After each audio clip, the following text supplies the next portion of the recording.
Prairie police say it is the worst case of child abuse they have ever seen. Grand Prairie police later called it the worst case of child abuse we've ever seen. I do remember picking up, sorry.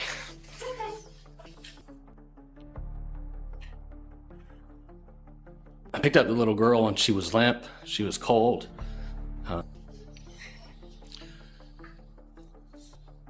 The officers and medics at the scene, seasoned professionals who had seen it all, were in tears. Flash images of crime scene reports, medical examiner findings, and police interviews. Photos of Leiliana's bruised body. A shot of her bright, smiling face from before the abuse began. The contrast is haunting. How did a little girl end up suffering such horrific abuse despite multiple warnings to Child Protective Services? Leiliana Wright was born in 2012, while her mother, Jeri Quesada, was serving a prison sentence for burglary. Her early years were spent in the loving care of her paternal grandparents, who gave her the warmth and security every child deserves. She was happy, energetic, and full of life, until the system put her back into the hands of the woman who would ultimately be responsible for her death. Jeri Quesada had a long history of drug abuse, domestic violence, and criminal behavior. She had already lost custody of her other children, deemed unfit by Child Protective Services years before. In October 2014, 2 months before the scheduled hearing, CPS already had a report that Leiliana's little half-brother was born with drugs in his system. And during that investigation, the children's mother tested positive on a drug test. Despite all of this evidence existing, Clekley's attorney did not file any supporting documents with the court to back up his client's sworn statement. Despite Elisa Clekley's affidavit raising her concerns,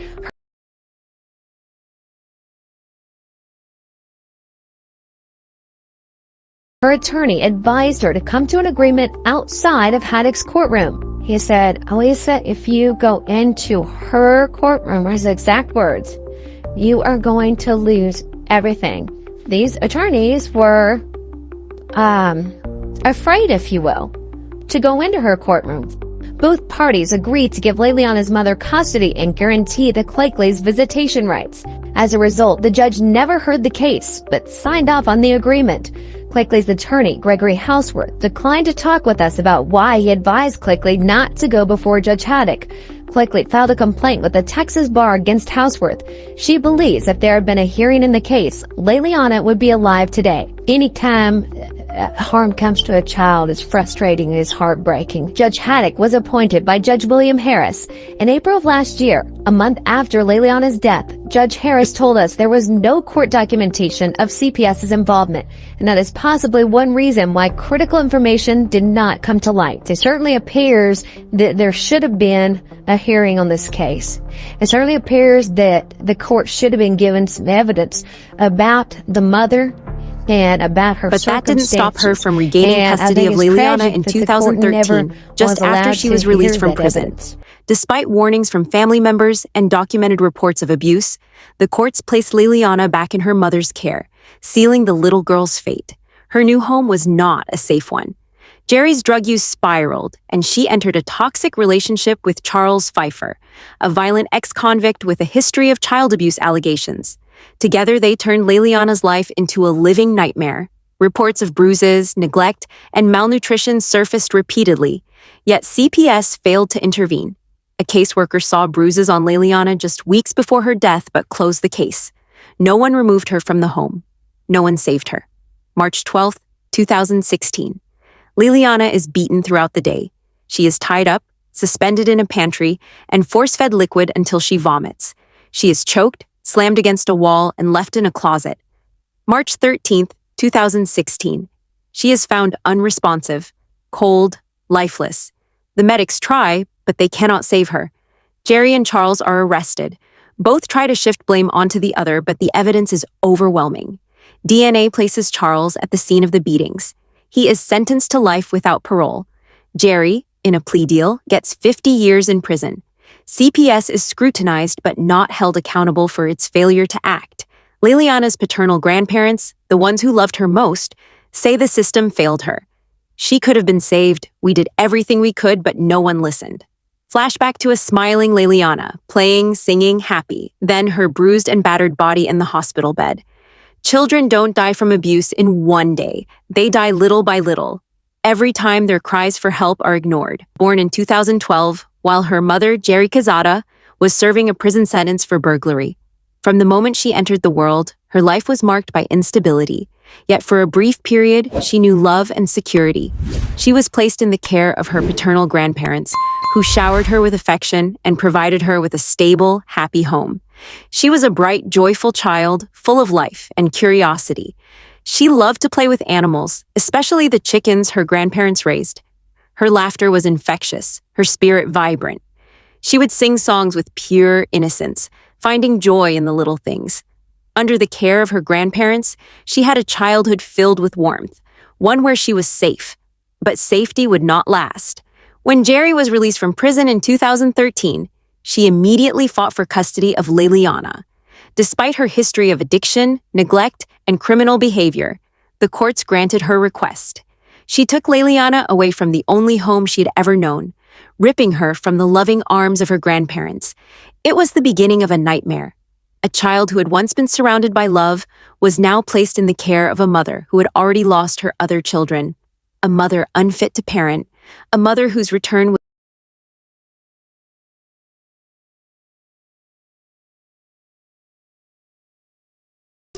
Child Protective Services received their last report regarding Leiliana. It was about her death. Shortly after midnight, Grand Prairie police were called for a medical emergency to the home of Jeri's deceased grandmother. This was where Leiliana was left in Charles' care. When the medics arrived at the scene, they found 4-year-old Leiliana, who was no longer breathing. 75% of her face was covered in bruises. One eye was so swollen that the girl was unlikely to be able to see anything with it. There were marks from restraints on her wrists. The child's body was cold and lifeless. Jeri tried to convince the rescuers that everything happened because Leiliana slipped in the shower. Allegedly, nothing else happened. And then she asked to ride with her daughter in the ambulance to the hospital. But they refused, explaining that she and her boyfriend had to wait Jeri for the Quesada's investigators past was and filled with answer warning such signs, red flags that should have kept her from ever regaining custody of her daughter. She had a long history of drug addiction, domestic violence, and child neglect. Her older children had already been removed from her care by Child Protective Services, deemed unsafe in her custody. Her criminal record was just as troubling. She had been arrested multiple times for DUI, possession of illegal substances, and child endangerment. When investigators questioned Jeri Quesada, she immediately started lying. She claimed that Leiliana had fallen in the shower, a weak attempt to explain the gruesome injuries. But the detectives weren't buying it. Under intense interrogation, Jeri finally cracked. She admitted that she and Charles had been using heroin all day and that Charles had beaten Leiliana severely. She confessed to her own role in the abuse, how she had watched, how she had participated, and how she had failed to protect her own daughter. Then, she turned on Charles, exposing him as the main aggressor. With Jeri's confession and the overwhelming physical evidence, both she and Charles Phifer were arrested. There was no doubt. They were both responsible for the brutal, senseless murder of a defenseless little girl. In 2017, Jeri Quesada accepted a plea deal, admitting to her role in her daughter's torture and death. In exchange for her testimony against Charles Phifer, she was sentenced to 50 years in prison. It was a lengthy sentence, but for many, it wasn't enough. She had stood by and watched, participating in the abuse that ultimately killed her child. In 2018, Charles Phifer faced trial for capital murder. The evidence against him was overwhelming. DNA linked him to the crime, and Jeri's testimony painted a horrifying picture of his brutal treatment of Leiliana. The jury took little time to deliberate. He was found guilty and sentenced to life in prison without the possibility of parole.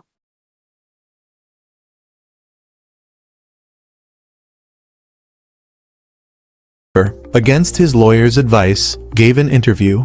To be honest, most of his statements are laughable, as they are outright nonsense. It still gives me nightmares. You see her face? I see everything. Everything. I see her laying there in the floor. Charles Phifer says he loved his girlfriend's daughter, 4-year-old Leiliana Wright, and he never hurt her, but he's accused of helping kill her. Today, Phifer spoke exclusively to News 8's Tanya Iser against the advice of a lawyer because he says we don't have the whole story. I love Lily like she was my own. I miss her every day. Still can't quite believe that this has happened. On the day 4-year-old Leiliana Wright died last month, court records show she was hit with a belt and a bamboo stick after drinking her 18-month-old brother's juice. She was lifted by the throat and shoved against the wall. She was bound by the wrists and thrown into a closet. The abuse lasted for hours until her little body could take no more. Leiliana's mother, Jeri Quesada, acknowledged to Grand Prairie Police she took part in the beating, but laid much of the blame on Charles Phifer, her on-again, off-again boyfriend. I didn't do it. There's no way. Anybody that knows me knows there's no way I could do this to a child. Phifer says he came into Leiliana's life after his release from prison in September. He served time on convictions. Lily, I couldn't play a game without her being right here. Leiliana was born in prison and lived with her paternal grandparents until her mother's release when she was 2. Was she afraid of her mom? Oh, yeah. Yeah, she was afraid of her. She done her best to do whatever she was told. In the month before her death, a CPS special investigator saw Leiliana. She had bruises on her face, yet no action was taken to remove her from the home. And on that awful day when Leiliana died, Phifer says he was in a heroin-induced stupor for much of the day. I woke up to her saying, "Lucky help me, she's not breathing." They were in the hall. She had her laying on her back. And that's whenever I really noticed how bad her face was beat up. Did the CPS system fail Leiliana? I believe they did, yes. Yes, I believe they did. Miserably. He says he failed Leiliana too. There were so many turning points that this could have went different. And I'm not one to really talk because I was one of them. I should have been able to change something. It's heartbreaking. These are the words that Leiliana's paternal grandmother wrote in an effort to get Leiliana away from her mother. She says, "I pray the court will protect our granddaughter from what she is going through and what she is facing." The judge did not heed her words. Little Leiliana was with her mother until the day she died. Next, Charles claimed that during the time he lived with Jeri, he saw her hit the girl twice. Allegedly, Leiliana was afraid of her mother and always did what she was told so as not to anger her. And when he said something to Jeri about it, she advised him not to stick his nose where it didn't belong. Charles also tried to portray himself as caring and compassionate. He said that he had been in touch with the Clackleys because he wanted to help them regain custody of Leiliana. But he did not tell Jeri about it. He claimed he was afraid of her reaction. In the best case, he would be left without a roof over his head. I think at most 5% of what was said is true, if not less. In July 2017, as part of a plea deal, Jeri Quesada pleaded guilty to child abuse, a felony.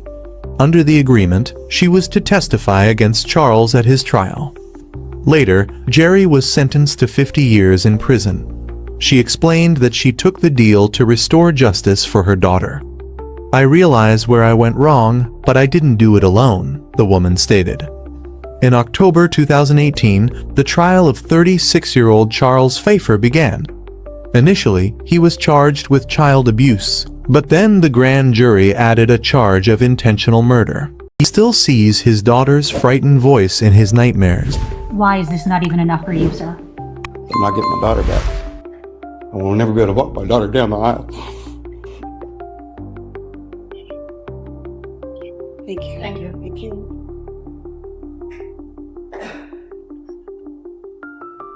He added that many people loved his little girl, and he expressed regret that his parents' attempt to gain custody did not succeed before her death.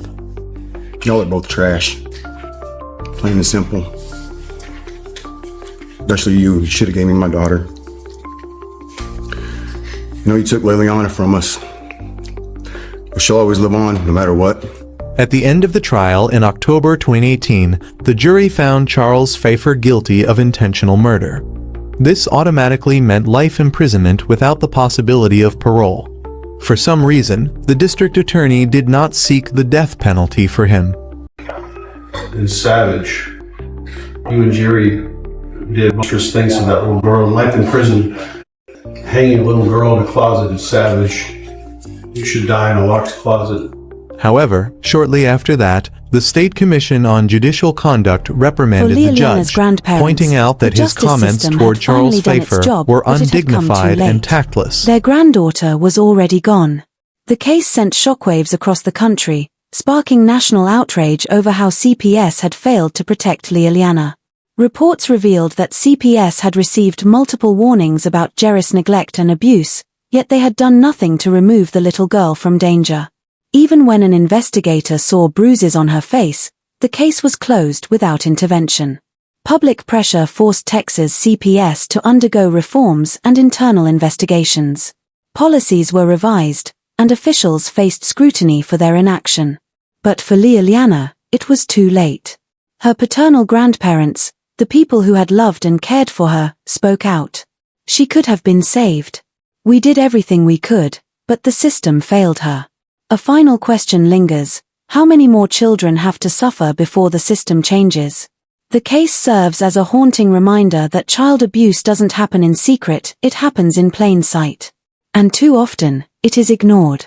Encourage viewers to report child abuse and support organizations fighting against child neglect and domestic violence. Display CPS hotline numbers and child abuse prevention resources. Because for too many children, help never comes.